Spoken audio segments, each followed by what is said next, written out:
Do you think you know who built the first multicultural empire in history? Most people would answer Rome, or perhaps Greece. But long before either rose to power, one man created a realm that stretched from Egypt toward the edges of Indochina, an empire that did more than conquer. It allowed religions to survive, protected local customs, freed enslaved peoples, and left behind what many regard as the first declaration of human rights, nearly 2,000 years before the French Revolution. Today, that ancient document is preserved at the United Nations headquarters in New York. And in the first capital of this empire, a tomb still stands, silent and weathered, while scholars continue to debate who truly rests inside it. There is also a single surviving relief from this mysterious city, a towering figure nearly 10 feet high, with 4 wings and an Egyptian crown. It does not look entirely Persian. It does not easily belong to any known tradition. For nearly 200 years, it has resisted every attempt to explain it. This place was the first capital of the Persian Empire, built by one of the greatest kings of the ancient world, yet never completed. It was a city left unfinished and seemingly abandoned in a single day at Pasargadae. But the most unsettling part of the story waits at the end. We often imagine Persia through the distortions of Hollywood, masked warriors, glittering palaces, cruel rulers, gold, jewels, and spectacle. But there was another Persia, far older and far stranger, a Persia that created systems for honoring foreign gods, building royal roads, carrying messages across vast distances, and issuing decrees in many languages. It began here, in the Pulvar River Valley, nearly 6,500 feet above sea level, in Fars province, about 80 miles from modern Shiraz. Official scholars call it a masterpiece of early Achaemenid architecture. UNESCO named it a World Heritage Site in 2004. Yet behind those formal words lies a place marked by 5 unresolved mysteries. The story begins with the man who built it, and with a question historians rarely ask too loudly. In 559 BC, a young leader from a small Persian tribe began uniting the peoples around him.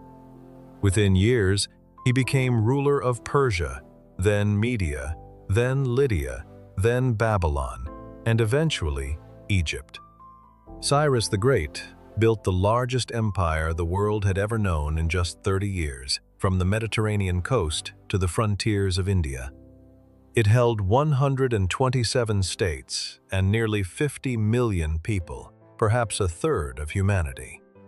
But the true mystery is not how much he conquered, it is how he ruled. When Cyrus entered Babylon in 539 BC, he did not burn its temples. He did not slaughter the priests of Marduk. He honored this foreign god. He restored to Babylon the sacred idols that earlier kings had carried away and scattered through the provinces as trophies of conquest. He freed the Jews from Babylonian captivity and allowed them to return to Jerusalem, where they could rebuild their temple and reclaim the memory of their people. This is why the Old Testament speaks of Cyrus as God's anointed one, the only non-Jew ever given that extraordinary title. And Cyrus did not leave these acts to rumor or legend. He ordered them to be written down.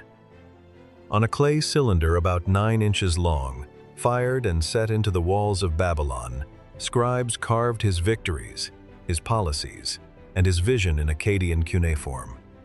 The text spoke of religious freedom, the rejection of forced labor, and respect for the customs of conquered peoples.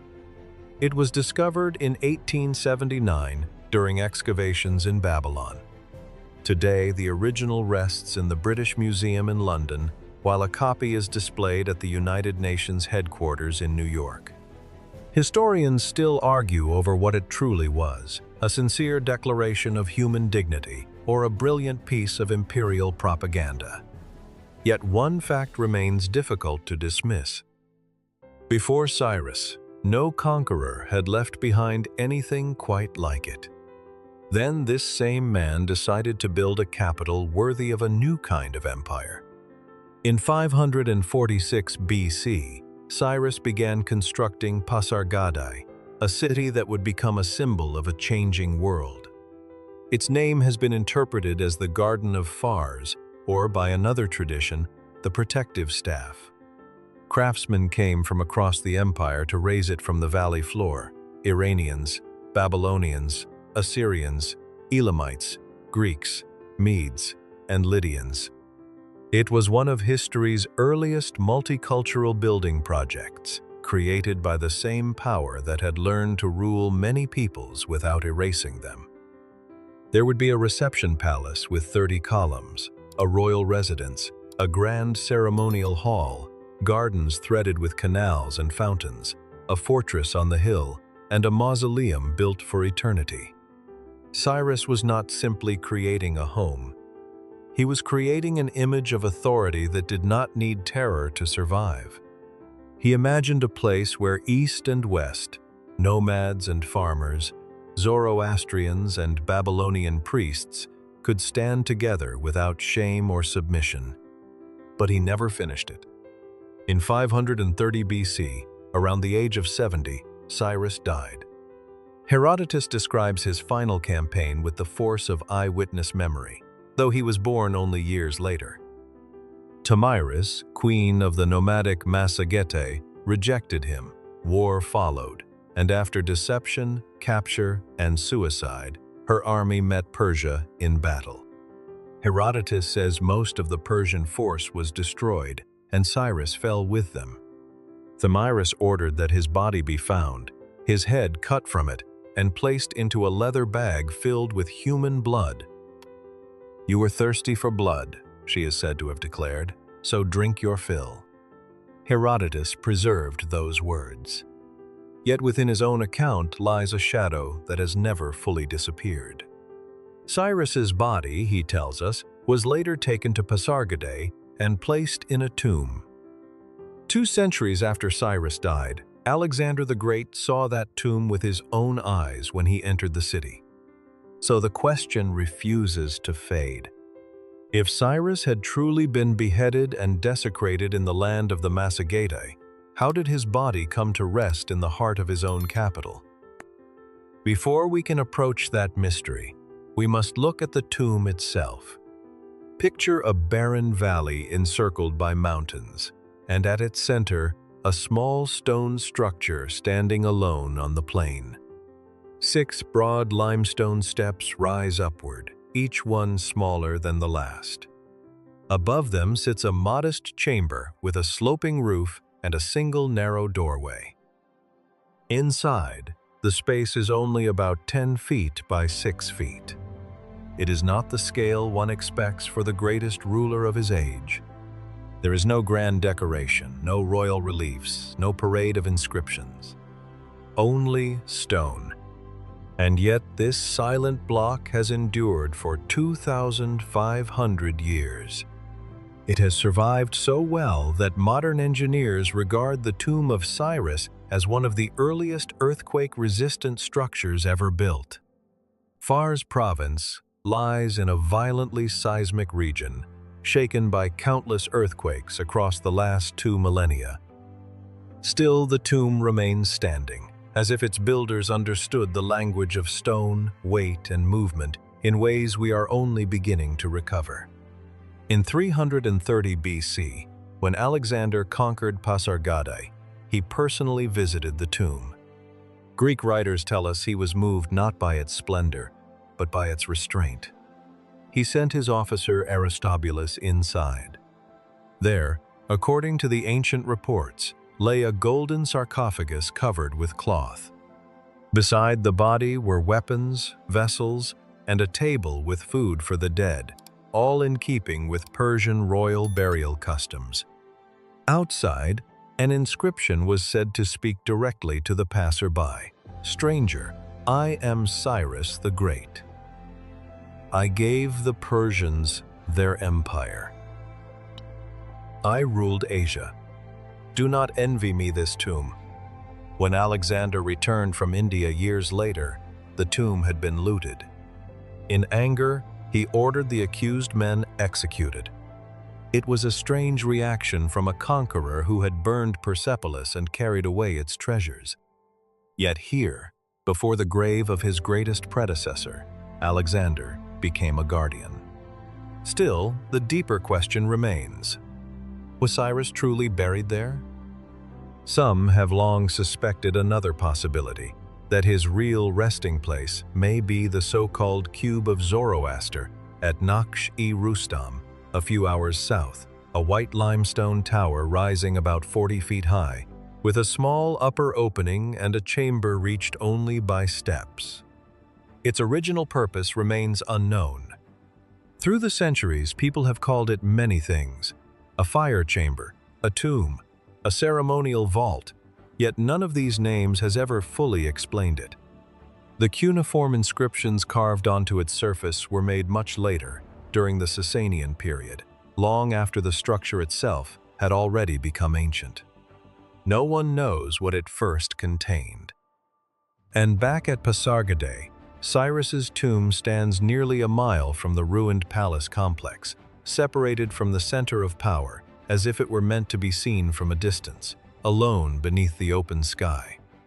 It is there that the first mystery appears, a mystery visible to everyone, yet understood by almost no one. Of all the reliefs that once decorated the palace of Cyrus, only one remains. At the entrance to one of the palace rooms stands a white limestone figure nearly 10 feet tall. It appears to be a man, or something very close to a man. He has a beard and wears a strange 3-level crown, recalling the crowns of Egyptian pharaohs, yet not belonging to Egypt alone. It seems to combine the crown of Upper Egypt, the crown of Lower Egypt, and the horned crown associated with Elamite priests. The figure wears a long robe that is not purely Persian, not Babylonian, and not Greek, but somehow carries traces of all of them. Most unsettling of all are the 4 wings. 2 rise upward, 2 fall downward. They are not natural wings, not the wings of an eagle or any ordinary bird, but formal, symbolic, and decorated in a style that recalls Egypt. Across the ancient world, 4 winged beings often marked the boundary between humanity and the divine. In Assyria, Shedu and Lamassu guarded sacred thresholds. In Zoroastrian thought, Shrausha served as a messenger of Ahura Mazda. In Egypt, Isis and Nephthys spread their wings over the dead and the reborn. But this image belongs fully to none of them. Above the figure, there was once an inscription. In 1861, the British traveler John Usher copied it before it vanished.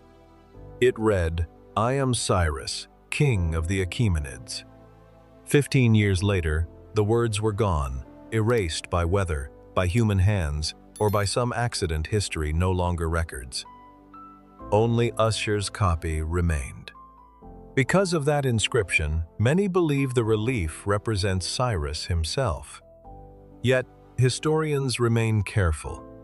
The words may have been added later by another king, as sometimes happened within the Achaemenid line. And the image has no true parallel in Persian art of its age. So the question remains open. Who or what was this winged figure meant to be? A second, quieter mystery waits at the entrance to the ceremonial palace, or rather, in what is left of it. Almost nothing of its decoration survives, except broken reliefs near the doorways. But those fragments are enough to trouble researchers. They show processions of figures moving forward from a world that seems both royal and strangely unfamiliar. The figures are walking, their movement still visible in the placement of their feet. But the feet are not the same. One figure appears to have a fishtail instead of human legs. Another has the claws of a bird. A third walks on the hooves of a bull. Only the fourth seems fully human, What are we looking at? The official explanation is cautious. Perhaps these were priests in ceremonial clothing or masked attendants representing the gods of the many peoples who lived under Cyrus's rule. If Cyrus accepted every faith within his empire, then perhaps his palace displayed the divine beings of all his subjects, each culture seeing itself reflected in stone. Another theory sees them as symbolic creatures drawn from different mythologies, placed together as a quiet declaration that no civilization, no temple, and no sacred tradition stood above the others. But there is a third possibility, one the academic world rarely approaches directly. What if the image is literal? What if these are not costumes at all? There is no proof, no easy answer, only one stubborn fact. Nothing like these figures must suggest, and nothing like these figures a merit. Not at Persepolis, not at Susa, not in any other known work from the Achaemenid age. And now we come to a mystery even greater than the reliefs. The work stopped as if a command had passed through the valley in a single day. When Cyrus died in 530 BC, Pasargadae was still unfinished. This is not a theory. It can still be seen with the naked eye. The platform, now known as Taht-e-Madar-e-Soliman, the throne of Solomon's mother, rises on the western slope of Tall-e-Takht Hill. It was built as the foundation for another palace. The stones were laid with extraordinary precision, row after row, until suddenly the work ended. The upper course was never completed. The building above it was never raised. The foundation was simply left behind, unfinished, exposed to wind, sun, and 25 centuries of silence. After Cyrus died, his son Cambyses II shifted the center of power to Susa. Pasargadae was not destroyed. It was abandoned in a gentler, stranger way. Construction stopped, but the city remained sacred. Later, Achaemenid kings came here to be crowned, drawing legitimacy from their connection to Cyrus, before returning to the great capitals of Persepolis, Susa, and Ecbatana. Pasargadae became a living memorial to its founder, too sacred to alter, too distant from daily power to remain fully alive. Yet, even before work ceased completely, another structure appeared in the complex, one that still unsettles researchers. On Tall-e-Takht, above the unfinished foundations, stand the remains of a stone building with massive walls. It is known as Solomon's Prison, a name inherited from later Arabic tradition. When Muslim armies later entered the lands around the Pulvar River, many of the strange and ancient structures at Pasargadae were folded into the memory of King Solomon. The tomb became the tomb of Solomon's mother. The great platform became the throne of Solomon's mother. The fortress became Solomon's prison. These names survived, but they did not solve the older question. What was this massive structure really built to be? It does not behave like an abandoned palace. The walls are too heavy, the openings too few, the plan too severe and enclosed. It does not resemble a normal temple either. There are no clear altars, no unmistakable traces of ritual activity. Nor does it seem well suited to storage. The interior is too awkward, too restricted, too strange for ordinary supplies. Some have suggested it was a fortress or a watchtower, but that answer only opens another door. Why would such a fortress be needed inside a royal capital? Who or what was it meant to guard against? One explanation sometimes offered in academic circles is that it may have been a treasury, a place where valuables of extraordinary importance were sealed behind walls strong enough to endure attack. But if it was a treasury, what did it hold? Gold, royal records, sacred objects, captured relics from conquered lands? And where did those things disappear? History gives no answer. The stones remain, silent and disciplined, as if protecting a secret whose meaning was lost before anyone thought to write it down. Yet among all the mysteries of Pasargadae, one is often overlooked because it appears almost too ordinary. It is the garden. And still, this may be the legacy that traveled farther than any army. The royal gardens were designed according to the principle of the Chahar Bagh, the four gardens. A square space was divided into four equal parts by crossing water channels, often meeting at a pavilion or fountain. Water flowed through stone troughs, feeding each section, while trees, flowers, and shrubs were planted not at random, but with care, symmetry, and intention. This was not merely a garden.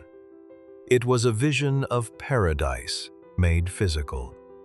The Persian word paradisa meant an enclosed garden, a protected place of order, beauty, and life. Created in the 6th century BC, the gardens of Pasargadae are regarded as the earliest recorded example of this design. From Persia, the Chahar Bagh idea moved across the Near East and beyond, shaping the gardens of the Alhambra in Spain, influencing later European designs, such as Versailles, and appearing with haunting clarity at the Taj Mahal in India. Four divisions, water channels, a central point of stillness. Wherever such gardens appear, they carry an echo of the dream Cyrus placed in the Pulvar River Valley. 2 centuries after his death, Alexander the Great walked through that dream. He had just burned Persepolis, the capital of the later Achaemenid kings.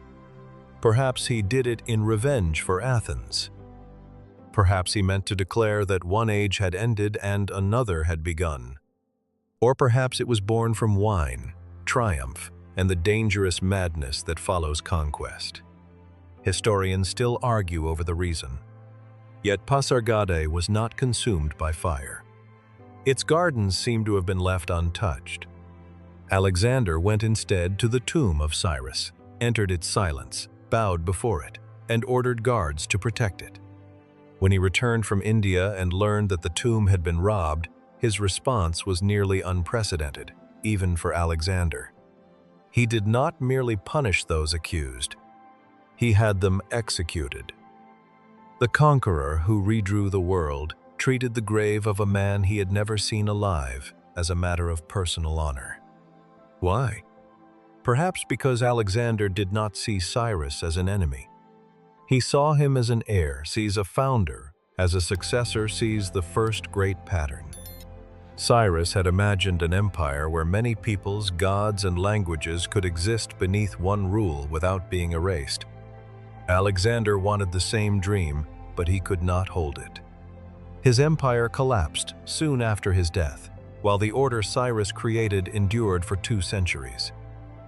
Today, Pasargadae is a lonely valley nearly 6,500 feet above sea level, where wind moves through a tomb, ruined palaces, an unfinished foundation, and Solomon's prison. And above it all, the four-winged figure with an Egyptian crown still watches, unexplained. Pasargadae was never merely an ancient capital. It was a silent crossroads where power, tolerance, faith, mystery, and unfinished history coexisted under one sky. Cyrus the Great built an empire not just with roads, armies, and tributes. He built a vision in which different peoples, gods, languages, and customs could coexist without being annihilated. The Cyrus cylinder still echoes that idea, while the tomb, the four-winged statue, Solomon's prison, the unfinished foundations, and the Persian gardens continue to pose questions that no scholar has yet fully answered. Perhaps the deepest mystery is not who lies in the tomb or what the four-winged statue truly represents, but why a civilization with such restraint, imagination, and spiritual order ultimately fell into ruin. Empires do not simply disappear when their walls crumble. They vanished when the moral spirit that gave them life was no longer preserved by their successors.